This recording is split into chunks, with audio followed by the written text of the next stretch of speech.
1932. That was my first contact with architecture. I had not known an architect. I had not had any dealings with him. I began to learn what architecture was. And I was very much impressed with the fact that it was presented to me as an art. In fact, as the mother of arts. I have never forgotten that. I think most architects have. It is an art, and it demands our respect. I am very proud of the profession. I'm not too happy with the AIA. You'll learn about that before long. But I was very active in the AIA in New York. When the office was in New York at 101 Park Avenue, the Architects Building.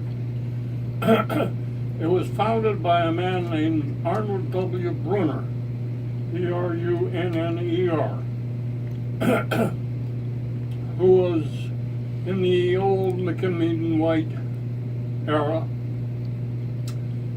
He was a good architect who worked with Frederick Law Olmsted, and he won they won, the two of them, Brunner and Olmsted, on two major competitions. One was for the Capital Group at Harrisburg, Pennsylvania, for the Commonwealth of Pennsylvania. Well, there were more than two, but the other one was Mount Sinai Hospital, Columbia University, etc., etc. They did a lot of work. Brunner was, in my opinion, ahead of his time. He was a classicist, of course, but he went beyond that. You could see in his work, you could see the glimmer of modern design. Working for him were two men, a lot of men, but two of them were Garon and Ross. William Garon, G-E-H-R-O-N, and Ross, and they practiced for a while, and then they split up. And the year they split up was 1936, 1937, when I joined Garon. The reason I joined Garon, I was at the University of Toronto, and I was required to have 12 months of experience in an architect's office before I could get my degree. It was recognized as a certified course. It was a 5-year course. And I was allowed to get this 12 months experience during the summer vacations. So I came down and I tried to get a job in Toronto working for nothing. This is during the Depression. The architects were flat out broke. And I couldn't get a job in Toronto working for nothing. But my father met a man from New York who was visiting Toronto in business. And they were talking about their sons, and my father told them about me. Can't even get a job working for nothing. And this man said, I'm very friendly with an architect in New York. Have him go see Bill Garon, and Garon will give him a job. It turned out that he didn't know Garon at all. He knew one of the old-timers working for Garon. And I got a letter from this guy in the most broken English. He was a German refugee. His name was Julius Boehmer. And he said Garon would see me. So I came to New York. An uncle of mine drove me to New York. He was going anyway. I went to see Garon, and Garon, I know what impressed him. I was willing to work for nothing. So I worked for him for 3 months during the first summer. I worked again after my second year for nothing. And after my third year, I came down and he said, I can't do this anymore, and I can't afford to pay you. So let's settle on a salary, and I'll owe it to you. So we settled on a salary, and you'll laugh at this, but this is the truth. $20 a week. And 3 years later, he gave it to me. I got it. So my first salary was $20 a week. When I graduated in 37, I came down for good. And Harrisburg was not finished, the Capital Group. The last building was the finance building. I'll show you the group if you're interested. Ever been to Harrisburg? And we dreamt, during the Depression, we dreamt of the finance building going ahead because that was $5.5 million. You couldn't believe that during the Depression. And it had gone ahead in 37 before I came down. And the girl who was still working for him said, you know, Harrisburg has gone ahead. Garen and Ross, they had offices side by side. They got together again to do Harrisburg, the finance building. So I figured now that we have the finance building, I'm going to get a decent salary and have a job. When I got in to see Garen, I waited 3 hours to see him. He said, I can't put you on Harrisburg. They had a separate drafting room on the 14th floor of 101 Park Avenue. So why not? He said, well, you know, if I have a Garen man, there has to be a Ross man. If I fire a Garen man in order to put you in, that means Ross has to fire somebody. It doesn't work. I said, well, what about your own office? He had 2 men working for his own. This Glover was one, and Ellison, who was not registered and the best architect I've ever known. To compliment your story. He said, well, I can promise you there's a convalescent day camp in Welfare Island. That's now called Roosevelt Island. And I can promise you 2 weeks' work if it goes ahead. There's a problem with it. Come back on Friday and we'll talk about it. So I came back on Friday and the convalescent day camp had gone ahead. And he promised me 2 weeks of work. That 2 weeks is I'm still continuing on that, except for 4.5 years in the Army. And he was getting older. He died in 1958 at 71. And I was still a kid. He tried several partners and it didn't work out.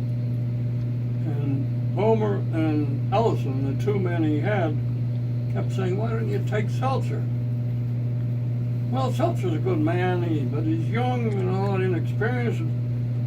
Well, eventually, he took me. And he gave me I paid for it, 25% partnership, which later turned to 33 1/3, and later turned to 50%, and then he died. And the firm name changed to Garen and Seltzer, and I became an architect, a practicing architect. In 101 Park Avenue, Garen and I were going to lunch one day at the Architectural League, and in the elevator walks a man, and I'm introduced to him, and his name is Harry Prince. You may have heard the name. Harry Prince was very active in the AIA in New York. And he makes the statement in the elevator that I have never cut a fee. In those days, the AIA had recommended minimum fees, which later they eliminated. I've never cut a fee in my life. I said, Mr. Prince, I just met him. Mr. Prince, don't say that. You have cut fees. He looked at me and he said, young man, you can see how long ago this was. This young man, I resent that, and that's a terrible accusation. I said, Mr. Prince, I see evidence of your work in the newspapers. You work for the Department of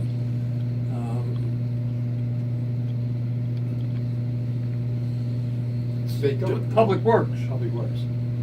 in New York, and anyone who works for the Public Works cuts fees because they base the estimate on past costs, not on current costs. He looked at me and he said, "Son of a bitch." You're right. And those elevators were cage elevators operated by an elevator operator, right? Because I worked in a one-on-one park.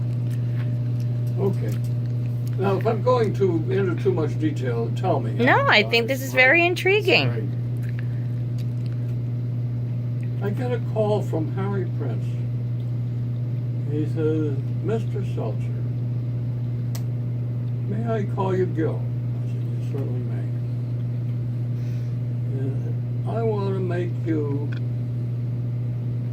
the secretary, the chairman of the Fees and Contracts Committee, New York chapter of the AIA." I said, "On the basis of the conversation we had In the elevator. in the elevator, in the lobby?" He said, "Yes." I said, "Okay." So I started working for the AIA as the chairman of the Fees and Contracts Committee. We get along. I liked Harry. He was a good man. One day he says to me, "You know, I happen to be a big shot in the state, New York State Association of Architects."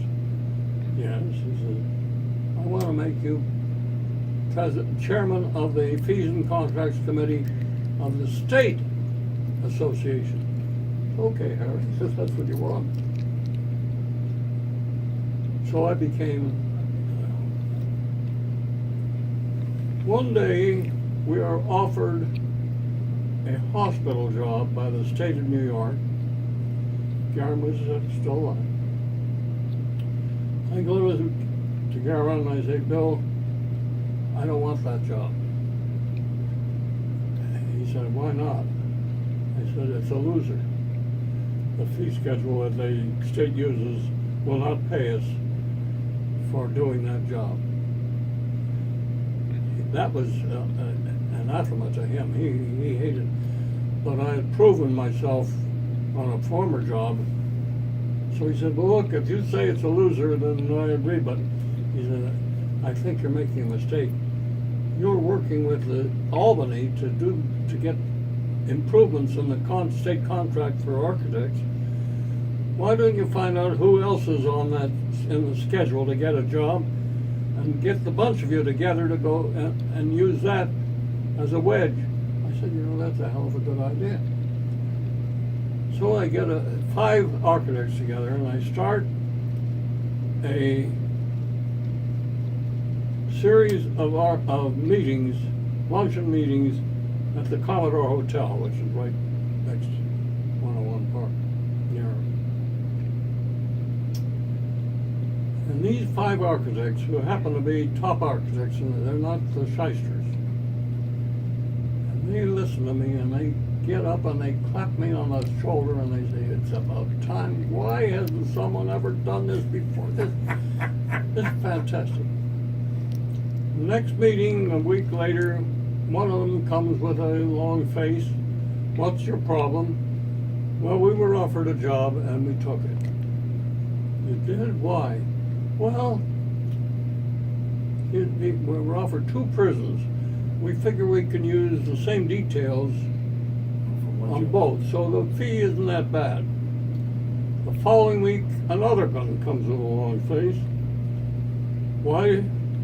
They were offered a hospital job, but the job included the alteration of an existing hospital plus a new building. Found out later that the new building was $5 million and the alteration was $100,000. So how the higher fee for the alteration could take, to make a long story short, 2 of us gave up our job. At that time, this is history for you. At that time, the state of New York had a standard contract with architects that did not differentiate between a warehouse and a laboratory building. Same fee. Two different types of buildings. And my attempt was to categorize, to get the state architect, just to get the state to categorize. The problem was that the architects from upstate New York were very happy with the contract because they were doing the warehouses and getting a good fee for it, whereas the architects in the city were upset as hell with it. They couldn't. And by the way, the architect who took the